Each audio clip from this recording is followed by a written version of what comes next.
بسم الله الرحمن الرحیم.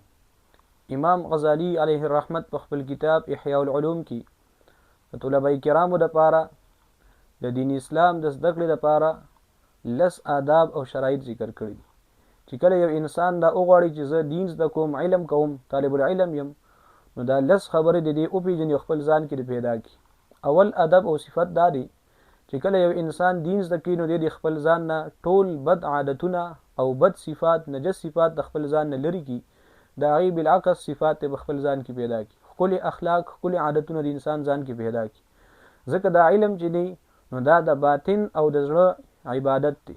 نو څرنګه چې د ظاهري عبادت لپاره ظاهري طهارت او پاکوالی شرط دی، نو د باطنی عبادت لپاره هم باطنی پاکوالی او طهارت شرط دی. نو چې انسان د خپل باطن نه، د خپل زړه نه غلط خیالات، غلط عادتونه، بد اخلاق لري کی او نیک اخلاق او ښکلي عادتونه خپل ځان کې پیدا کی، نو د دې انسان باطن چې کوم دی د غلطو او د ګنده اخلاقو او عادتونو نه صفا شه، نو د پاک علم به په دې کې بیا راځي.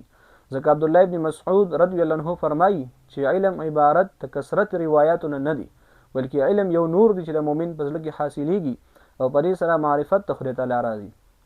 نو اول ادب دا دی چې طالب به بد اخلاق او بد عادتونه خپل ځان نه وباسي. دویم ادب دا دی چې دا طالب العلم به د علم د زده کړې لپاره سفر وکړي. طالب العلم چې کله دین زده کوي، مدرسې ته ځي، نو بهتره دا ده چې د خپل کور نه، رشتہ دارانو نه، یارانو دوستانو نه خپل ځان لري کی او لري مدرسې ته چې کوم دی لاړ شي او سفر وکړي. دا د لپاره ډیره مفیده ده. ځکه کله چې انسان ذهن دنیاوي کارونو کې، دکان، تجارت، روزګارونو کې مشغول شه، نو د دې بیا علم نافع چې کوم دی نشي حاصلولی. ځکه د دې طالب العلم دا ذهن چې کوم دی دا منتشر شه.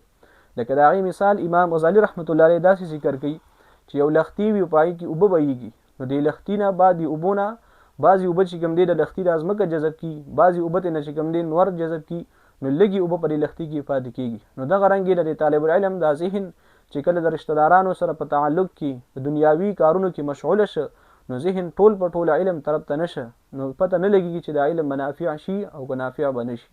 نو دویم ادب دا چې انسان د خپل کور نه، رشتہ دارانو نه تعلقات د علم د زده کړې لپاره کم کړي او خپله ټوله توجه علم طرف ته برابر کړي.